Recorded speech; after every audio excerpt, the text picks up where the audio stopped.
Tonight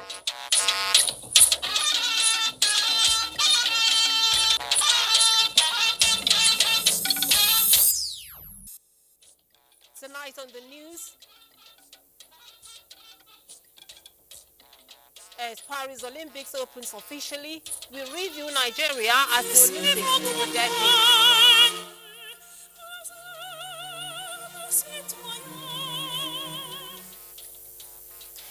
Deepening democracy in West Africa, UN Deputy Secretary General speaks on the position of the 3 Sahel countries in the sub-region. I believe that in ECOWAS we are a family. Regional integration is at the heart of it. It is what these countries have said. Also on the news, federal government partners Nutrition Society of Nigeria to combat malnutrition and food insecurity.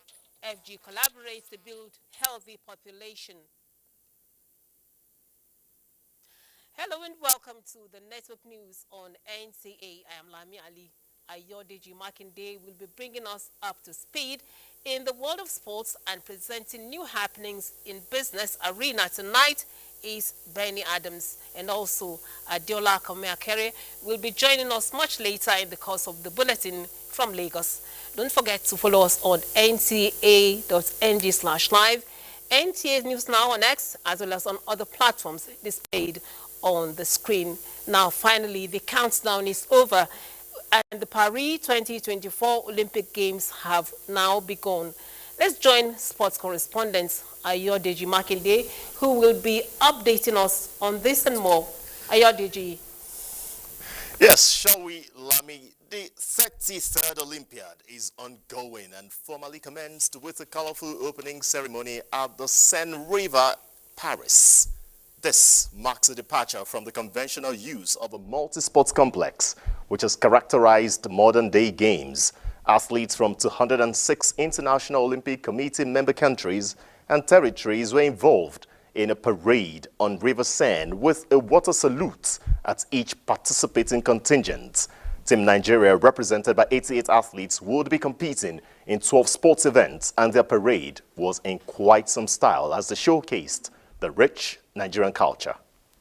All right, caught in the rhythm of Team Nigeria there, but remember, athletes would compete for honors in 32 core Olympic sports and 4 additional sports added by the local organizing committee. Now, let's quickly have a look at the fact sheet at the history of Nigeria's participation at the Games. Oh, yes, Nigeria started from the Helsinki Games in 1952 with 9 athletes. Now, fast forward to 2024, we're having 88. From Helsinki to Melbourne, but we did not have actually our first gold medal until the 1996 Atlanta Games. Now, take a look at the breakdown of medals that Nigeria has won. We've had a total of 27 medals, including 3 gold medals, 2 from athletics, 1 from football, and this was in 1996 Choma Ajunwa, remember? And of course, the quartet that ran the 4x400 meters at the Sydney Olympic Games that were later upgraded to gold. And nobody will ever forget the dream team of Team Nigeria at the 1996 Atlanta Olympic Games. Well, that's it for you. 27 medals in total so far since Nigeria started participation at the 1952 Games.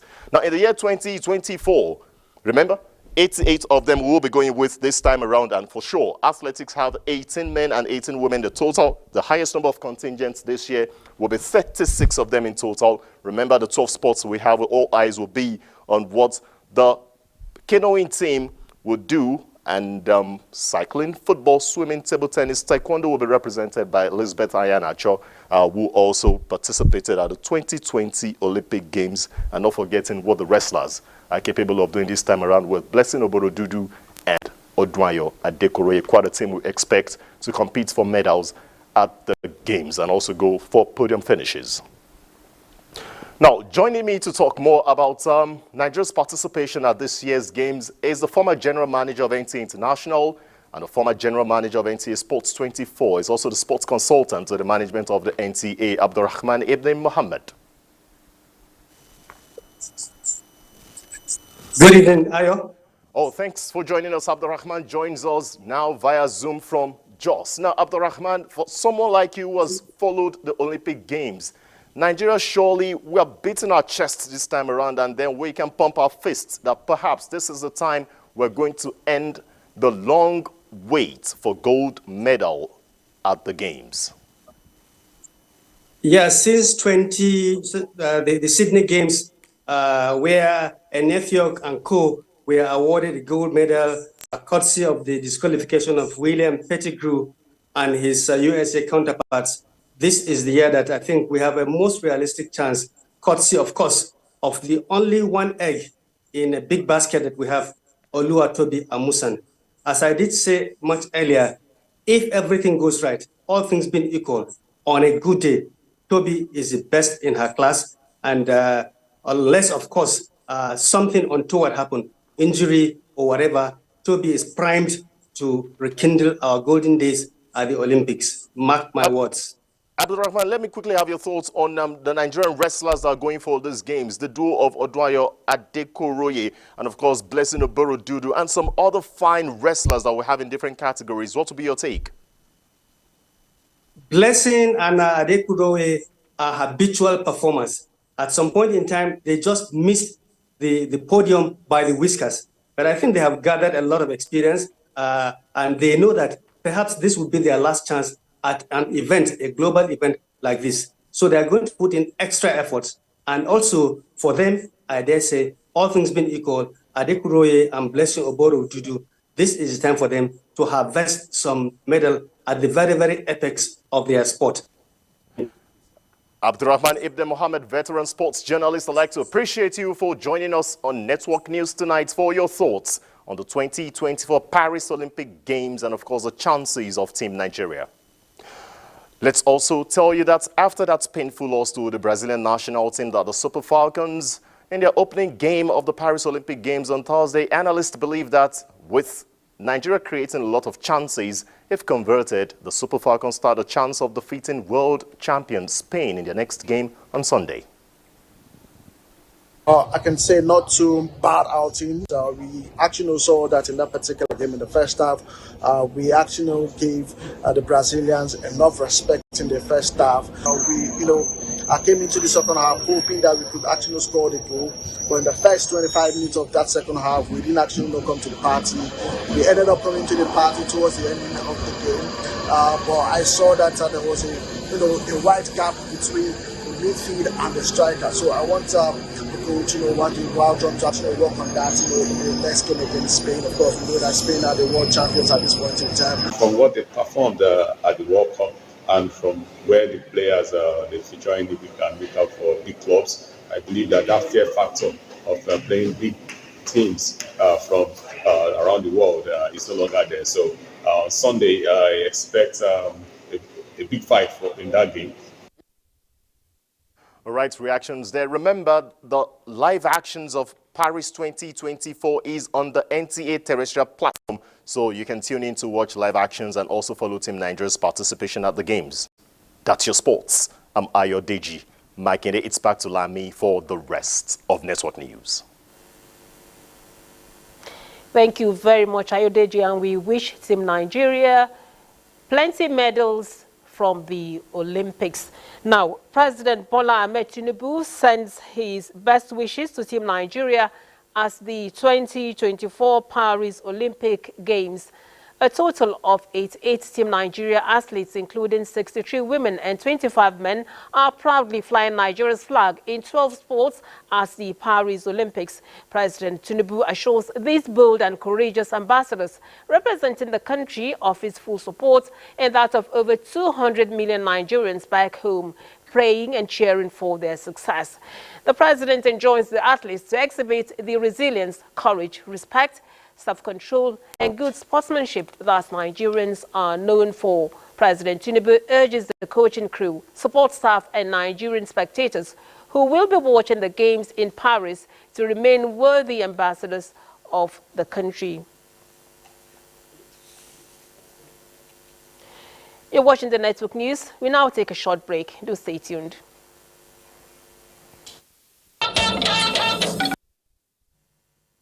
Thank you for staying. Now, the three Sahel countries within the West Africa sub-region are still insisting on their separation from ECOWAS. United Nations Deputy Secretary General Amina Mohammed disclosed this after visiting President Bola Tinubu at the State House. State House correspondent Musbah Al-Wahab has the story. After a long walk away from home, Amina Mohammed is in Nigeria.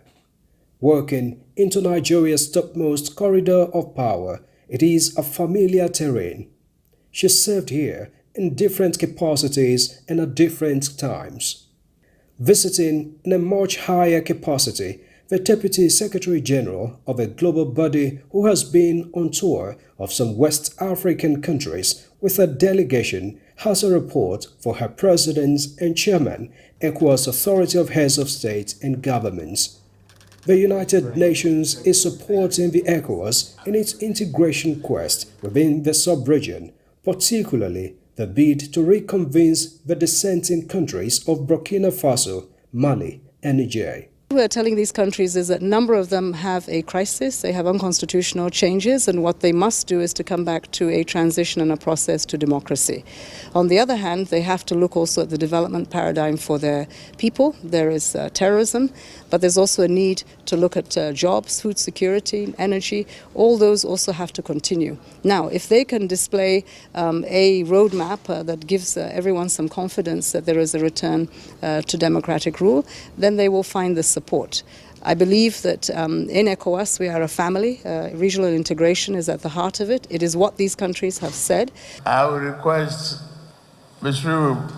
Faye. In addition to earlier moves, the Authority of Heads of State and Governments recently added President Bassirou Diomaye Faye of Senegal to join his Togolese counterpart Faye Singbe in winning back the departing members. But then, with a recent visit, the countries are not ready to back down. The response from them is that clearly they feel that they have not had the same support of ECOWAS that they envisaged, and a lack of understanding, that in some cases they of course are going to go ahead with their alliance, but at the same time they express their priorities. Their first was security and their fight against terrorism. Their second was investments that they were looking for in certain areas like food security and job creation for young people. After this, the ECOWAS may have to wait for feedback from their latest emissaries of President Faye Singbe and Diomaye Faye before their next decision. From the State House, Musbah, then Wahab, NTA News. To ensure efficient, transparent and accountable management of external grants mobilized towards the implementation of the Nigeria Health Sector Renewal Investment Initiative, President Bola Tinubu has approved the establishment of the sector-wide Coordinating Office Program Management Unit, domiciled in the Office of the Coordinating Minister of Health and Social Welfare. In a statement, the Special Advisor to the President on Media and Publicity, Ajuri Ngalale, stated that the sector-wide Coordinating Office Program Management Unit will report to a steering committee and minister who will oversight the committee and to be chaired by the minister, including the Minister of State, Permanent Secretary, Ministry of Finance, Ministry of Budgets and Economic Planning, and relevant development partners. The SCOPMU will serve as a secretariat and delivery unit for the NHSRII and is to be headed by a national coordinator. Consequently, the President has approved the appointment of Dr. Muntaka Umar Sadiq as the National Coordinator of the Sector-Wide Coordinating Office Program Management Unit. Dr. Umar Sadiq has over 17 years of experience in public health, impact investing, investment banking, energy and climate financing across these sectors. He has served as head of the Performance Management and Delivery Unit as the Federal Ministry of Health and Social Welfare, Chief Executive Officer of the Private Sector Health Alliance of Nigeria, Head of the Nigeria Energy Transition Office, and Private Sector Engagement Advisor as the World Bank. Meanwhile, the federal government is set to participate in a global health initiative aimed at combating malnutrition and food insecurity in Nigeria. Vice President Kashim Shettima unveiled the partnership with the Nutrition Society of Nigeria during a meeting at the presidential villa. State House correspondent Abdulrahman Jibrila brings us the story. This meeting is on the need for constructive action over protest, even as Vice President Kashim Shettima acknowledged the hardship being faced by Nigerians due to the recent economic reforms, particularly the removal of fuel subsidy. And as part of the government's response to the nutritional crisis, Vice President Kashim Shettima reiterated the government's commitment to the Nutrition 774 initiative, explaining that the program is carefully designed to incentivize positive changes across communities. The project, a collaboration with the Nutrition Society of Nigeria, is set to promote diversity, equity, and inclusion in addressing public health and food system challenges. Leader of the delegation, Professor Hafiz Abubakar, appealed to the Vice President as the chairman of the Nutrition Council of Nigeria to spearhead the government's component of the project and harmonize ministerial support for it. These are times for looking for solutions, not for protests. And therefore, this project represents actually the future for Nigeria. The project, which is largely funded by the Bill and Melinda Gates Foundation, provides context on the initiative's global impact, as since year 2003, the Gates Foundation has invested more than $1.6 billion in health and innovation projects across 118 countries. From the State House, Abdurrahman Jibrila, NTA News. To security matters now, the Nigeria Police Force says it has credible intelligence on foreign mercenaries' involvement in the planned protests. Francis Form reports that the Inspector General of Police, Kayode Betokun, at a briefing in Abuja, appealed to Nigerians to exercise caution and think twice before joining any protest group.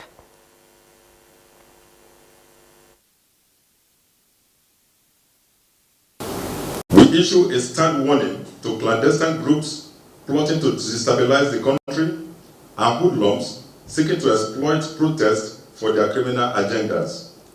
We will not tolerate the killing of innocent citizens, destruction of public infrastructure and private property, or looting of private businesses. We acknowledge the constitutional right of Nigerian citizens to peaceful assembly and protest. However, in the interest of public safety and order, we urge all groups planning to protest to provide necessary details to the Commissioner of Police in the state where protest is intended to take place. He called on members of the public who may want to protest to provide proposed protest routes and assembly points, expected duration of the protest, names and contact details of protest leaders and organizers, as well as measures put in place to prevent hijacking by criminal elements. Meanwhile, IGP Egbetokun commends patriots who have withdrawn from the protest due to the sinister motives and ignorance of those calling for violence. Well-meaning Nigerians have cautioned Nigerian youth to shun the proposed August 1st nationwide protest, saying it will be counterproductive. Here is the compilation. Minister of State Defense Bello Matawalle enjoins Nigerians to remain calm and ignore the planned national protest. The minister noted that the protest is planned by faceless people as against previous protests where the organizers were well known, and appealed to the organizers to come out of their closet and dialogue with the government. He affirmed that protests are constitutional rights of citizens, however, warned of the potential dangers associated with the planned protest, noting that it could be hijacked by mischievous individuals and hoodlums seeking to cause havoc and disunity among Nigerians. Minister of Youth Development Jamila Ibrahim also urged Nigerian youths to be law-abiding and shun the proposed nationwide protest. She urges them to stand in solidarity with Nigeria as the country needs peace and stability to prosper. Meanwhile, members of Third Republic House of Representatives Forum has cautioned Nigerian youths to shun the proposed August 1st national protest, saying it will be counterproductive. They warn that such protests could serve as breeding ground for violence and social unrest. Nigeria has already gone through its share of turbulence, through a long period of military dictatorship and a epileptic political transition program. Let us all avert a situation that can lead us in this ugly path again. This body sat deliberated, and felt we should come out boldly to place our voice on the discourse that we are not in support of this alleged national protest. Similarly, the national leadership of the Association of Local Governments of Nigeria, ALGON, is urging the 774 local government areas in Nigeria to shun the proposed protest. ALGON National President Aminu Fatah emphasized that the third tier of government is a major beneficiary of the ongoing socio-economic reforms of the present administration. Let us shun violence. Let us not participate in any kind of protest. The Kebbi State Governor, Dr. Nasir Idris, has also appealed to the people of the state to shun the planned nationwide protest in the interest of peace, unity and progress of Nigeria, noting that the planned protest would be a stumbling block to the dividends of democracy being enjoyed across the state. Stakeholders in Sokoto State have also arrived at a consensus not to participate in the planned nationwide protest to avoid plunging the country into anarchy and destruction. The position was reached at a town hall meeting convened by Sokoto State government. We also intend massive distribution of grants to the people across 23 local government areas in the state. Distribution of another fertilizer free to our farmers for the 2024 cropping season. He has made milestone achievements in so many areas. Recently, there is the Northwest Development Commission recently signed. Your Excellency, there is a brand new Ministry of Livestock that is coming on board. The leadership and members of the North Central People's Forum have also called for the understanding of Nigerians on the socio-economic challenges facing the nation, noting that government is not oblivious of the prevailing issues, but it says it is evident that President Bola Tinubu's government is striving to make things better for Nigerians, adding that the decisiveness with which President Tinubu recently approved a new national minimum wage for workers and speedily transmitted same to the National Assembly for passage is a proof of the administration's good intentions, stating that the country's future is assured. In the same vein, Director General of Michael Imodu National Institute for Labour Studies Ilori, Comrade Issa Aremu, is also urging for an all-inclusive national social dialogue led by organized labour on the current socio-economic challenges as against leaderless protests that could lead to unhelpful and avoidable anarchy. The National Working Committee of the governing All Progressives Congress, APC, has come up with far-reaching resolutions on some burning national issues influencing diverse interests and opinions within the nation's body policy and economy. The decisions were taken during a strategic engagement between Forum of APC State Chairman of the 36 states as the Buhari House National Secretariat of the party. Political correspondent Abubakar Akwanga reports. Yes, we recognize right to freedom of association, right to freedom of expression, but Section 14 of the 1989 Constitution says security and welfare of the people is the primary purpose of government. So our government and our party will be shirking its responsibility if we fail to signal the danger of people fainting rich in our country for a period of 20 days. That is 24 hours times 10. That's we want to faint rich for that period of time. So we want to urge Nigerians to be alive of the fact that the government will not be in a position to just sit down and they allow violence to be wreaked on helpless citizens of the country.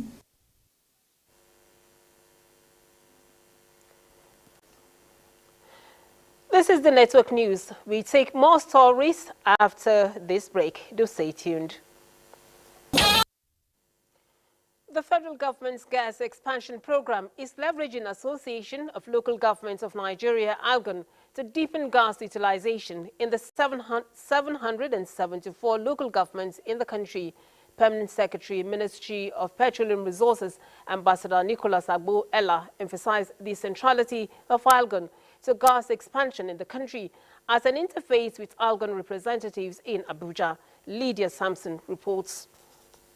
The designation of natural gas as a transition fuel in Nigeria requires collaboration across the country. For Ambassador Nicholas Agbo-Ella and Mohammed Ibrahim, Chairman, National Gas Expansion Program, partnering Algon is not just a win-win, but also crucial to getting the people's buy-in to embrace gas.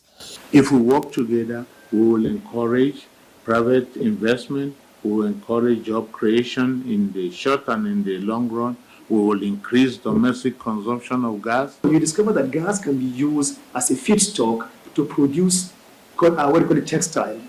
Gas can also be used to produce things like fertilizer.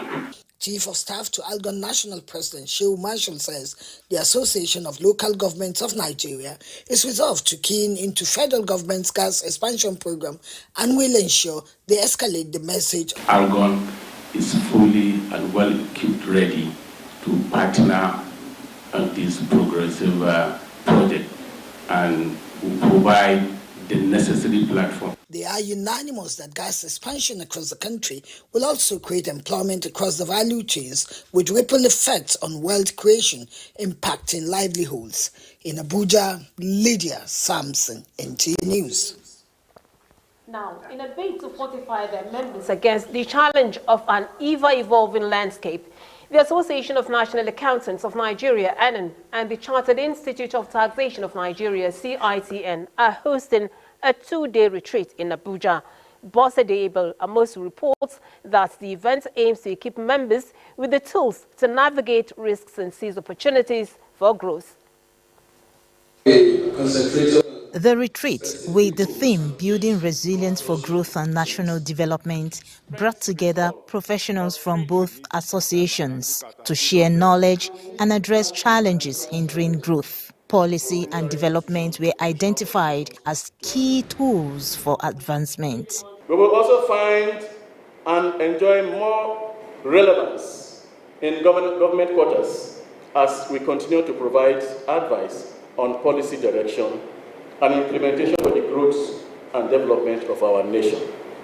Once we focus on the opportunity and we channel our energy properly, Nigeria will be great. The experts in their submissions highlighted major aspects, including risk management and overcoming internal and external challenges, while members engage in interactive sessions, exchanging ideas and exploring strategies for growth. The sustainability of this profession depends on the future people that will come in. And the younger generation today are not looking in the direction of conservative, professional discipline. When you don't know the risk, what are you going to discuss? When you don't see the challenges, what are you going to do about mitigation? When you don't see the opportunities, how are you going to seize them? Let us approach our discussions with open minds, a sense of teamwork, and an unwavering commitment. As the retreat comes to a close, participants express confidence in their newfound knowledge, poised to drive effective implementation, innovation, and development in their respective fields. In Abuja, Bosede Abel Amosu, NTA News. One of Nigeria's leading cement provider, Boa Group, has signed an agreement with CBMI China for the construction of a new 3 million metric tons capacity fourth-line cement plant in Edo State to be completed in less than 20 months. This came to the fore as the Boa Group and CBMI 12 years business partnership anniversary and signing of strategic agreements held in Abuja. Usman Zubairu brings us the details. The signing of the strategic agreement between Africa's leading cement giant Boa and CBMI is in keeping with the group's desire to make a product qualitative. Companies began the business journey together for a shared 12 years ago. This partnership has led to the expansion of Boa cement in Sokoto and Edo states. The completion of the fourth-line cement plant in Edo State will bring the firm's capacity to 20 million tons per annum. all of this is in pursuit of our aspiration to be the #1 cement producer in Nigeria, to make cement affordable to all Nigerians. BOA Group's share value has moved from 2% to 30% within the last 10 years. It has been rated among the best manufacturers of cement product. Be in the business of cement. Chairman BOA Group Abdulsamad Rabiu said the decision to expand is to transform the manufacturing industry and increase cement production capacity due to the huge market. He assured of continued partnership with CBMI China in the area of construction, maintenance and mining above all. So really this is an important relationship for us. It's a relationship that is based on mutual trust. The collaboration, as I said, and as I keep saying, is one of the best we've had ever. The Federal Ministry of Industry, Trade and Investment is implementing policies that are aimed at making Nigeria greater and better for all to live and to prosper. Once again, congratulations to BOA Group and the CBMI on our common achievements, innovations, and growth over the years. BOA Cement, the second largest cement company in sub-Saharan Africa, widely acclaimed for its higher capacity utilization, efficiency, and quality products. In Abuja, Smunsberg, NTA News. Let's take more business news with Benny Adams. It's over to you, Benny. Thank you, Lami. And still talking business, ahead of 2024 African Caucus meeting scheduled for the 1st to 3rd of August, in Nigeria, the Deputy Secretary General of the United Nations, Amina Mohamed, is meeting Ministers of Finance, Wali Edu, and that of Budget, Senator Atiku Abubakar Bagudu, towards addressing issues around strengthening Pan-African payment ecosystems, enhancing connectivity, ensuring energy access, advancing trade facilitation within a just and equitable transition framework, and supporting optimization of multilateral development banks in support of Africa's collective agenda. The main theme is facilitating intra-African trade, catalyst for sustainable economic growth in Africa. And Minister of Industry, Trade and Investment, Dr. Doris Anite, alongside the U.S. Secretary of Commerce, Gina Raimondo, have signed a Memorandum of Understanding on Commercial and Investment Partnership. This was at the sidelines of the 2024 AGOA Forum in Washington, D.C. The agreement focuses on infrastructure, agriculture, digital economy, investment promotion, and regulatory frameworks. Dr. Anite says the partnership opens new doors for Nigerian businesses and is a demonstration of commitment to creating an enabling environment for businesses by the present administration. And a quick look at the markets. Investors lost 1.11 trillion naira as the all-share index declined by 1.95% to close at 98,201.49 basis points. A total of 1.103 million shares in 9,093 deals, corresponding to a market value of 21.5 billion naira, were traded. Today's data shows 201% improvement in volume, 214 improvement in turnover, and 11% improvement in deals. The current market capitalization is 55.6 trillion naira, and on the aggregate, 116 listed equities participated in trading, ending with 17 gainers and 25 losers. FCMB Group recorded the highest volume of 496 million traded shares, followed by RB Mortgage Bank 234 million and Wando 73 million.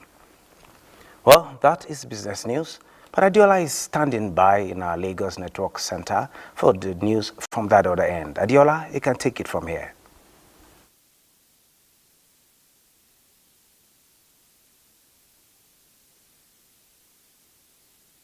Thank you, Benny, and welcome to Lagos. To enhance personal welfare through non-public funds, the Chief of Naval Staff says attitude of transparency, accountability and continuous evaluation to ensure that evolving needs of personnel are met must be imbibed. This was the thrust of the Accounts and Budget Branch Seminar 2024 with the theme Optimizing Nigerian Navy Non-Public Fund Opportunities in a Dynamic Economic Environment, the Nigerian Navy Personnel in Focus. The seminar, the Chief of Naval Staff in his message said, is coming at a time strategies are being explored to generate funds independently from government budgetary allocation in addressing welfare needs towards enhancing living standards of personnel, as well as for operational efficiency and effectiveness. The welfare drives the quality of personnel, and we're able to maximize from the quality on the work. So we've seen housing units, over 300, several other palliatives that have been given by the Chief of Naval Staff to personnel. I think this is the way we are to go in terms of ramping up support to the President, in this renewed agenda. The Chief of Accounts and Budget had earlier listed some of the laudable projects and initiatives undertaken by the Chief of Naval Staff in 1 year. There is no denying the limitation imposed by the paucity of funds owing to budgetary constraints, but innovative solutions must be found to achieve the welfare vision of the Chief of the Naval Staff. The keynote speaker stressed the importance of salary, health, accommodation and transportation, which leads to higher productivity of personnel. While salary review is beyond the Nigerian Navy purview, reconsidering the categorization of manpower allowances is feasible. The seminar rekindled the minds of participants to think outside the box to utilize non-public funds to improve personnel welfare for a more resilient and capable naval force.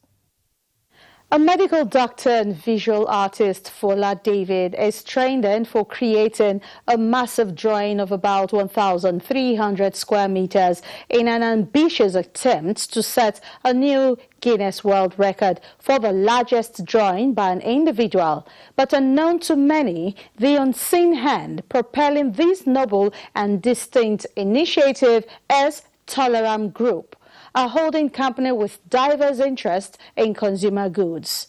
The head of the group's corporate communications and events, Temitope Ashiwaju, said Fola's vision aligns with the company's value of fostering a more inclusive and harmonious society. Michael Olaleye reports.